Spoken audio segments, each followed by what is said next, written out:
talk about Dorothy Gillespie, an extraordinary woman, and I might add, a pretty amazing mother. It is truly an honor to participate in this evening's NIAC Library program with so many talented people. As a NIAC resident, I couldn't be prouder that my mother's art has been on display in the library since December 2019. My mother knew she was going to be an artist at the age of 4. She couldn't wait to finish high school and go to art school, which she did in 1938 when she attended the Maryland Institute College of Art in Baltimore. I found this slide on the right in my mother's studio after she passed away. While in art school during the summers, she would work at Atlantic City. If you look closely at the sign, it says tips accepted for sketches.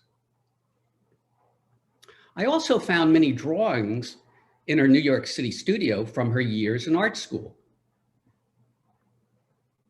After attending art school, she moved to Greenwich Village in 1943 at the age of 23.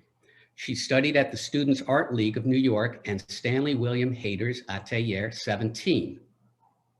My mother did many self-portraits and portraits, which I discovered in her studio. The self-portrait on the left was done in 1943, and the one on the right was done in 1946, the year she married my father. If you look closely on the right, you'll see she signed it Gillespie, Israel. She was so excited to be married, she included my father's name on the self-portrait. Of course, that was the year she became a feminist and thought, why should she give my father credit for her artwork? Because from then on, she only used her maiden name in signing her works. My mother always said it was a perfect time to come to New York City, since that was the beginning of the abstract expressionist and an exciting time to be an artist. She said that when she saw her first abstract expressionist paintings, it was glorious. I knew I had found something.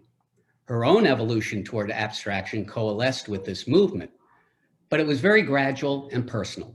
She was never a follower of fashion for fashion's sake.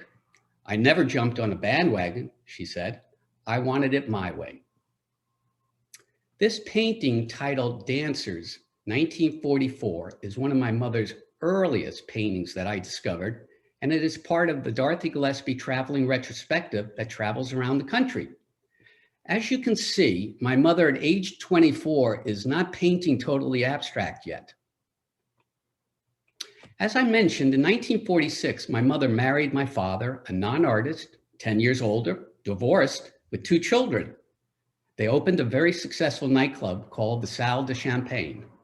My father, a musician, played in the nightclub while my mother painted during the day and at night was the hostess of the nightclub, where she got to meet many celebrities: Cary Grant, Shelley Winters, Charlie Chaplin Jr., Ed Sullivan, Marlon Brando, Harry Belafonte, Judy Holliday, Tony Bennett, Jerome Robbins, Zero Mostel, Montgomery Clift, Lucille Ball, Leonard Bernstein, and many, many others. As you can see in the slide, my mother displayed her paintings on the wall. Her self-portrait is on the left, and her portrait of my father is on the right.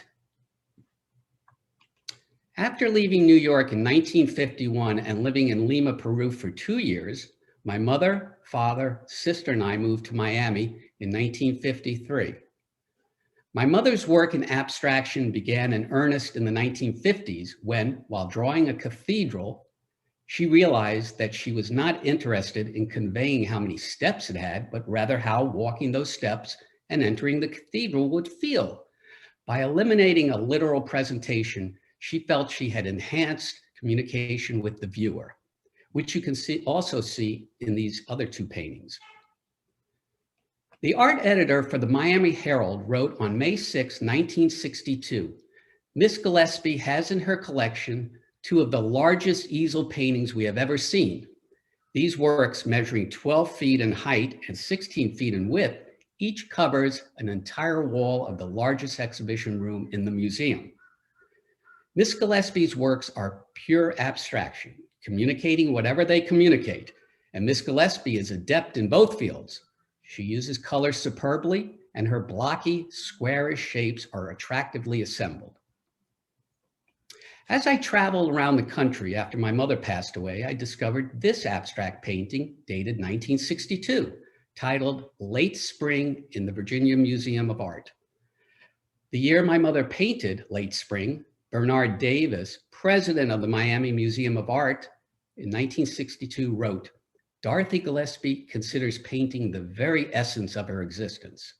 Marcia Corbino, a writer, journalist, theater, and arts critic, wrote, "For Dorothy Gillespie, the joy of making art has always taken precedence over the mythic promise of fame and fortune." This photo shows me, my sister, and younger brother posing for a photo for a newspaper article. Another newspaper article titled "Meet a Gal Who Lives 3 Lives" highlights my mother's role as wife, mother, and artist, and I would add hostess, as my parents opened another nightclub in Miami. In 1963, my mother packed up her family, now 3 children, and went back to New York City to be anonymous, where she could create her art without the distractions that come with notoriety. My mother said, "It is a dangerous thing when your personality stands out from your work." This was the period of environmental art and happenings. My mother's first happenings was titled American Way of Death, 1964. This was a gaudy treatment of the American funeral industry, which my mother had recently encountered following the death of her father. It was intended to expose its scams. It had been described as a realistic environment of a funeral parlor with coffins, burial lot plans, burial accessories, and realistically reproduced and carefully marked out with payment plans, prices, and attractive sales descriptions. This exhibition was filmed by Al Valentine as a Black comedy. My mother's interest in film as an art form was initiated by this experience, and she purchased a movie camera for the purpose of shooting her films in the future. The flag show, which opened to critical acclaim, when on October 2nd, 1966, a New York Times headline proclaimed, "Flag is subject of an art show." The Sunday Review by Alfred E. Clark said, "A modern-day Betsy Ross named Dorothy Gillespie figured that she had cut, snipped, shaped, and painted about 3,500 stars of mylar, aluminum, plastic, and sundry materials for her one-woman show devoted to representations of the American flag." The flag show was just one of several environmental and happening shows my mother had in the 1960s and 70s. According to Marcia Corbino, Gillespie was attracted to a vanguard group of New York artists who rejected the illusion of easel painting as a contemporary response to cultural rebellion. The followers of this underground movement advocated a dramatic and revolutionary new medium. Marcia Corbino said that for the next 15 years, Dorothy Gillespie assumed a transitional stance as her abstract expressionist paintings merged into a 3-dimensional multimedia forms. My mother said, "If it weren't for my participation in happenings, I probably wouldn't paint the way I do today." After happenings, my paintings started to come off the wall and intrude into the spectator's space. The women's art movement began in the late 60s with women artists in New York protesting the discrimination they faced from museums and galleries. My mother was involved in the early stages of this movement. She was on the picket line when women in the arts and other feminist groups protested at the Whitney Museum in 1970, demanding that the curators choose more women artists for their annual exhibitions. My mother was co-coordinator of the Women's Inner Arts Center.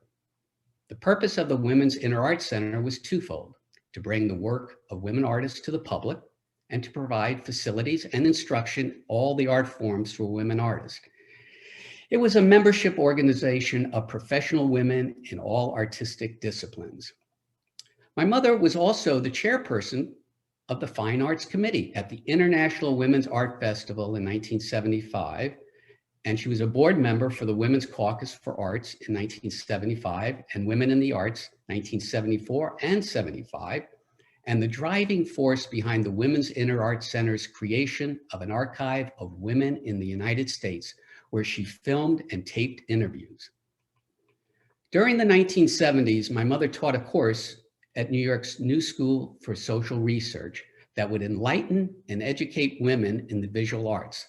The intent of this course, functioning in the art world, was to prepare women for a new, aggressive role in that world.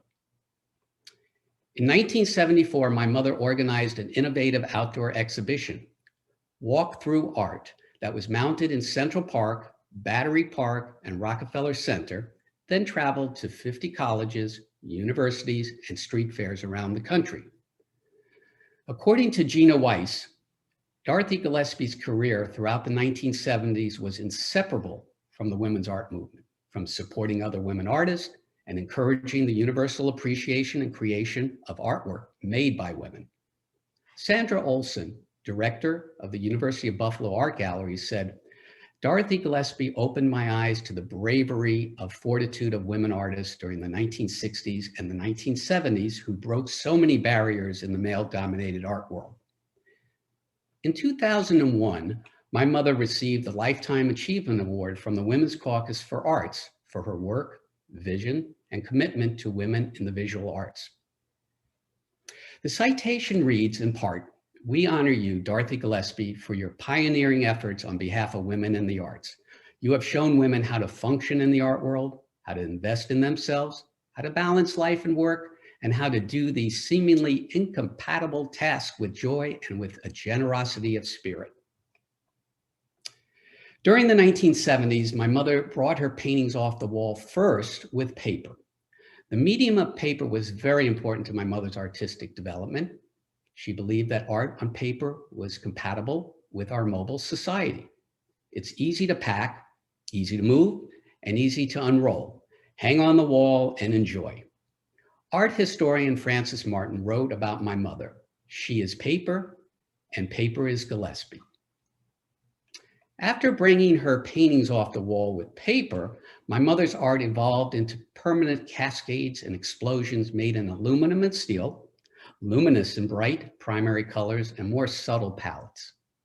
My mother was part of environmental art as a movement, which began in the late 60s and early 70s. In its early phases, it was associated with sculpture, especially site-specific art and land art. Environmental art rose out of mounting criticism of traditional sculptural forms and practices that were increasingly seen as outmoded and potentially out of harmony with the natural environment. In 1978, my mother had her first New York City outdoor metal exhibition on Roosevelt Island, just 300 yards from Manhattan. Grace Glick of the New York Times wrote, Dorothy Gillespie's Gambol series, arrangements number 1, ripples playfully along 40 feet of lawn at the island's northern end. Adorned with multicolored forms, characteristic of her paintings, it seems a transitional phrase from painting to sculpture, yet it has a lighthearted presence. In addition to her many self-portraits, my mother loved to paint portraits and had her first New York City exhibition in 1979. Studios were very important to my mother, and she had them all around the country. Someone said of my mother's New York City studio, "The first time I walked into Dorothy Gillespie's studio in Manhattan, I felt like I was inside a music box. So much color, so much fun." Another visitor compared entering my mother's New York City studio to the experience of watching the classic film Wizard of Oz. After leaving the grayness of the city, you open the studio door and everything turns to bold and exciting colors. This is another reason my mother, Dorothy, has been called the Wizard of Art. My mother also had a studio for many years in Orlando, where she displayed her art in Epcot and around the city. This 62-foot sculpture in downtown Orlando was damaged in a hurricane, and my mother, at age 86, created an entirely different sculpture made up of 720 aluminum starbursts. Here she is cutting and bending the starburst. Here she is organizing them on the cables by different sizes and colors. And this is a photo of the 720-piece installation in downtown Orlando, which I enjoy seeing whenever I'm in Orlando. For the past 8 years, since 2012, I have driven over 50,000 miles, visited over 100 different cities, not the same city, different cities, to see my mother's art in libraries, hospitals, clinics, dance studios, colleges and universities, museums, performing arts centers, sculpture gardens, on the wall of buildings, in public buildings, in galleries, even in the Delta terminal here in South Florida at the Fort Lauderdale Airport. I've also enjoyed visiting many of my mother's collectors, most I've never met before, and seeing her art for the first time. It's been so interesting to hear how they commissioned my mother to create their sculpture. And of course, to hear the joy that it's brought them over the years has been very satisfying. I'd like to end my presentation with a quote from David L. Sherry, New York Times, January 21, 1979. Dorothy Gillespie is an artist who sees not only the wall, but also all of the space around it as a challenge.